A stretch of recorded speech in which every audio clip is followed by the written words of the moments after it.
கர்த்தருடைய பரிசுத்த நாமத்துக்கு ஸ்தோத்திரம். மறுபடியும் சந்திப்பில் மிக்க மகிழ்ச்சி அடைந்த புதிய மாதத்துக்குள் கர்த்தருடைய கிருபையினாலே பேராய் நமக்கு கொடுக்கப்பட்ட தலைப்பு படைப்பின் வீழ்நிலையை நாம் பார்க்கலாம். த ஃபுல்னஸ் ஆஃப் கிரியேஷன் என்ற வார்த்தையின்படி பரிசுத்த ஆவியான தாமே இந்த உலகத்தை வார்த்தையினாலே அவர் படைத்தார்.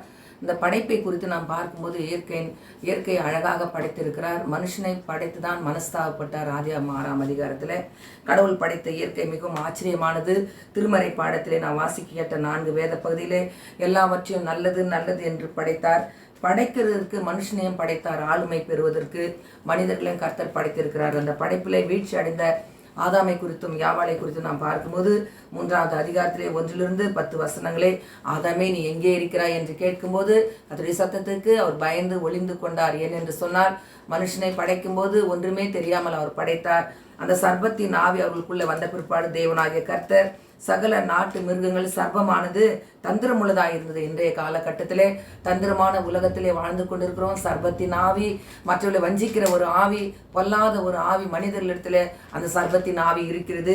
அப்படி ஏமாற்று பார்க்கும்போது சர்ப்பத்தை பார்த்து நாங்கள் தோட்டத்தில் உள்ள எல்லா கனிகளையும் புசிக்கலாம், ஆனாலும் தோட்டத்தின் நடுவில் இருக்கிற அந்த கனியை புசிக்க கூடாது என்று சொல்லி அதனாலே அவர்கள் அந்த கண்கள் திறக்கப்படும் போது நீங்கள் இதை புசிக்கும் நாளிலே உங்கள் கண்கள் திறக்கப்படும் என்று ஏமாற்று ஒரு காரியத்தை அவர் சொல்லும்போது, நீங்கள் நன்மை தீமை அறியத்தக்கதாக காரியத்தை நீங்கள் அறிந்து கொள்வீர்கள் என்று சொல்லும்போது, ஸ்திரீயானவள் அந்த விருட்சம் பார்வைக்கு புசிப்புக்கும் நல்லதா இருக்கிறது என்று கண்டு தன் புருஷனுக்கும் அதை கொடுத்தாள். இன்றைய நாட்களிலே தான் தவறு செய்துவிட்டு தன் கணவரையும் தவறு செய்கிற ஒரு சூழ்நிலை இன்றைக்கு காலகட்டத்தில் நடந்து கொண்டிருக்கிறது. அப்பொழுது அவர்கள் இருவருடைய கண்களும் திறக்கப்பட்டது. அப்போது அந்த தங்களுக்கு அவர்களை அத்தி இலைகளை உண்டு பண்ணி அவர்கள் ஆடைகளை தைத்து கொண்டார்கள். பகலிலே குளிர்ச்சியான வேளத்திலே தோட்டத்திலே அவர் உலா வரும்போது கர்த்தருடைய சத்தத்தை அவர்கள் கேட்டார்கள். அப்பொழுது ஆதாமும் அவர் மனைவியுமாக இருவருமாக அந்த தோட்டத்தில் உள்ள விருட்சத்துக்குள்ளே ஒளிந்து கொண்டார்கள். இந்த நாட்களிலே பரிசுத்த ஆவியான தாமே நமக்கு கொடுக்கப்பட்ட நல்ல ஒரு வாழ்க்கையை நாம் இழந்து தவிக்கும் போது கர்த்தருக்கு முன்பாக நாம் தைரியமாக நிற்க முடியாது. ஒளிந்து வாழ்க்கிற வாழ்க்கை வாழ்ந்து கொண்டிருக்கிறார்கள். இன்றைக்கு பரிசுத்த ஆவியான தாமே நமக்குள்ள இருக்கும்போது தைரியமாக நாம் செயல்படலாம். ஆனால் அப்படி இல்லாதபடி கர்த்தர் கொடுக்கப்பட்ட அனுக்கிரக காலத்திலே நாம் ரட்சிப்பை இழந்து பாவத்துக்குள்ள நாம் ஜீவிக்கும் போது பரிசுத்த ஆவியானவர் தாமே நம்மளே காணப்படுகிற இப்பேற்பட்ட குணங்கள், தீய சக்திகளை, நன்மை தீமை அறியத்தக்கதாக காரியங்களை இந்த உலகத்தில் அறிந்து நாம் ஞானமாக நடக்க வேண்டும். அப்பொழுது தேவனாகிய கர்த்தர் ஆதாமை கூப்பிட்டு நீ எங்கே இருக்கிறார் என்று கேட்கிறார். அதற்கு நான் தேவருடைய சத்தத்தை தோட்டத்தில் கேட்டு நான் நிர்வாணி என்பதை நான் அறிந்து கொண்டேன் என்று சொல்லி பயந்து அந்த இடத்துல ஒளிந்து கொள்கிறதை நாம் பார்க்கலாம். நமக்கு கொடுக்கப்பட்ட நீதியின் வஸ்திரத்தை அவர் கலைந்து போட்டு இன்றைக்கு உலக பிரகாரமான வஸ்திரத்தை அவர் அணிந்து கொண்டிருக்கிறார்.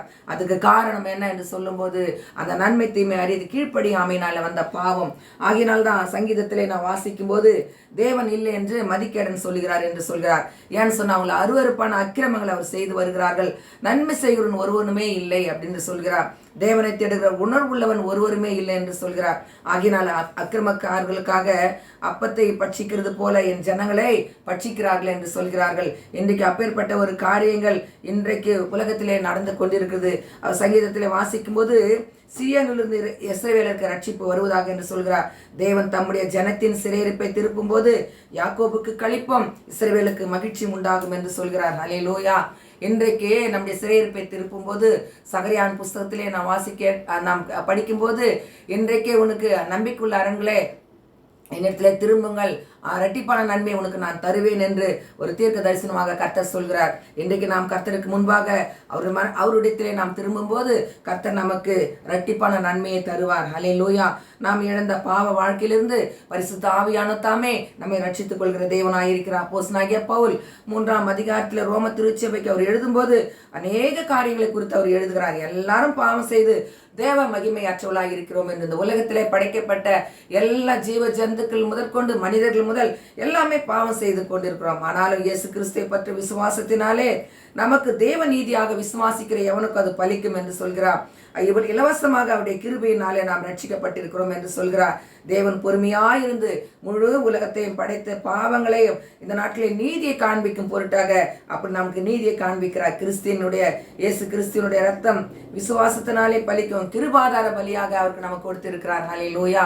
நமக்கு ஒவ்வொரு நாளும் கிருபாதார பலிகளை நமக்கு கொடுத்து கொண்டிருக்கிறார். இப்படி இருக்க மேன்மை பாராட்டல் எங்கே என்று சொல்கிறார். நாம் இந்த சில நேரங்களிலே நம்மளை குறித்து நாம் மேன்மை பாராட்டி கொண்டிருக்கிறோம். அப்படி இல்லை, சிலுவையை தான் நாம் மேன்மை பாராட்ட வேண்டும். நம்முடைய பிரமாணத்தினாலே, மரணத்தினால அல்ல, விசுவாச பிரமாணத்தினாலே ஒவ்வொரு வாரம் நாம் அறிக்கை செய்து கொண்டிருக்கிறோம். ஆகினாலே மனுஷன் நியாயப்பிரமாணத்தின் கிரியைகளினாலே, விசுவாசத்தினாலே நீதிமான் ஆக்கப்படுகிறான் என்று நாம் தீர்க்கிறோம். அப்படி இல்லாதபடி தேவன் யூதருக்கு மாத்திரமா தேவன், புறஜாதிக்கெல்லாம் அவர் தேவனாய் இருக்கிறார். புறஜாதிகளுக்கு அவர் தேவன். இந்த உலகத்தை படைக்கும் போது எல்லாரையும் அவர் தான் படைத்தார். இந்த நாளிலே விருத்த சேதனம் உள்ளவர்கள், விசுவாசத்தினாலே விருத்த சேதனம் அல்லாதவர்கள் என்று சொல்லி பார்க்கும்போது, அப்படியானால் விசுவாசத்தினாலே நீதிமான் நியாயப்பிரமாணத்தை அவமாக்குறோமா? அப்படி அல்ல, நியாயப்பிரமாணத்திலே நாம் நிலைத்திருக்க வேண்டும் என்று சொல்கிறார். ஹல்லேலூயா. இந்த நாட்களிலே கூட நியாயப்பிரமாண புஸ்தகத்திலே கொடுக்கப்படுகிற அத்தனை காரியங்களும் நாம் கடைபிடிக்கும் போது பரிசுத்த ஆவியானவர் தாமே நம்முடைய பாவங்களை எல்லாவற்றையும் நமக்கு மன்னிக்கிற தேவனாய் இருக்கிறார். மனிதன் இந்த நாட்களிலே சுயநலமாக எல்லாவற்றையும் வாழ்ந்து கொண்டிருக்கிறான். தனக்கென்று எல்லாவற்றையும் அவர் கொடுத்து கொண்டிருக்கிறார். ஆனாலும் மனிதனின் சுயநலத்தினாலே பாவம் உலகத்திலே தூண்டப்பட்டு சீர்குலைத்து நடந்து கொண்டிருக்கிறது. ஒரு முறை இயேசு விண்ணரசை குறித்து சொல்லும்போது மத்திய நற்செய்தி நூலில் அந்த மன்னிப்பை பெற்ற மனிதன் உணராது இருக்கிறான். ஆனாலும் அந்த கடினமான இருதயத்தை கர்த்தர் இந்த நாட்களில் நமக்கு வெளிப்படுத்துகிறார். இந்த படைப்பின் அழிவுக்கு காரணமான நம்மை கடவுள் மன்னிக்கிறார். இதை உணராத நாம் இன்றும் இயற்கை வளங்களை நாம் சுயநலத்துக்காக நாம் அடித்துக் கொண்டிருக்கிறோம். நீதியின் கடவுள் நம்மளோடு இருக்கும்போது அந்த வீழ்ச்சியை குறித்து நாம் பார்க்கும்போது, அந்த பரலோக ராஜ்யத்தை குறித்து அவர் சொல்றார் பாருங்கள். அப்பொழுது அவன் ஊழியக்காரன் விழுந்து வணங்கி, ஆண்டவனே என்னிடத்தில் பொறுமையாக இருந்தீர், ஆனால் எல்லாவற்றையும் நான் உமக்கு கொடுத்து தீர்க்கிறேன் என்று கடன் பட்டவனுக்கு அவர் மன்னிக்கிற தேவனாய் இருக்கிறார். அந்த ஊழியக்காரனுடைய ஆண்டவன் மனதிறங்கி அவன் விடுதலை பண்ணி கடனை அவனுக்கு மன்னிக்கிறார். ஹல்லேலூயா. இந்த உலகத்திலே மன்னிப்பு இல்லை என்று சொன்னால், வீழ்ச்சி அடைந்த ஆதாமையும் ஏவாளையும் தோட்டத்தை விட்டு வெளியே அனுப்பும்போது சுடரொளி பட்டயம் அங்கே வைக்கப்பட்டது என்று நாம் வேதத்திலே வாசிக்கிறோம். அப்படியாக இன்றைக்கு நமக்கு நீதியின் தேவனாக பட்டயத்தை நமக்கு கொடுத்து, பரிசுத்தாவினுடைய வல்லமை கொடுத்து, மீண்டும் நமக்கு ஜீவனை கொடுத்து உலகத்திலே வாழ வைத்திருக்கிறார். ஆகினாலே நாம் மன்னிப்பை பெற்றுக்கொண்ட நாம் பழைய ஆதாமை கலைத்து போட்டு புதிய ஆதாமை நாம் தரித்துக் கொள்ளும் போது பரிசுத்த ஆவியான தாமே படைப்பின் வீழ்ச்சியை நாம் உணர வேண்டும். ஆகினாலே இன்றைக்கு படைக்கப்பட்ட ஒவ்வொரு இயற்கைக்காக நாம் நன்றி செலுத்த வேண்டும். நாம் இயற்கையை பாதுகாக்க வேண்டும். திருமறையில தருகின்ற நம்பிக்கையான வசனம், இக்காலத்தில் நாம் பாடுகிற துன்பங்கள் எதிர்காலத்திலே நமக்கு வெளிப்பட ஒரு மகிமையாக இருக்கிறது என்று அந்த ரோம திருச்சபைக்கு அவர் எழுதுகிறார். கிறிஸ்துவின் மீட்பு மனுக்குலத்தை சார்ந்து இருக்கிறது. ஆகினாலே இன்று ஜாதி, மதம், நிறம், இனங்கள் எல்லாவற்றிலிருந்து கர்த்தர் நமக்கு மீட்பளிக்கிறார், தேவனாயிருக்கிறார். நாம் கண்களை மூடி நாம் ஜெபிக்கலாம். நீர் படைத்த உலகம், நீர் அமைத்த மனுடம், அழிகின்றதே இறைவா, அழுகின்றதே இறைவா. யாரிடம் செல்வோம், யாரிடம் போவோம், உம்மிடம் அல்லோ வந்துள்ளோம்.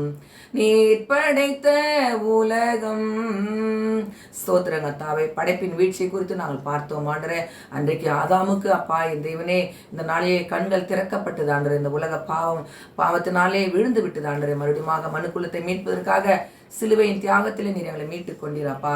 இந்த இயற்கையின் படைப்புகளை அவங்க நேசிக்க தேவன் கிருபையா நீர் வழி நடத்தும்படியா இயேசுவின் மூலம் ஜெபிக்கிற நல்ல பிதாவே. ஆமென்.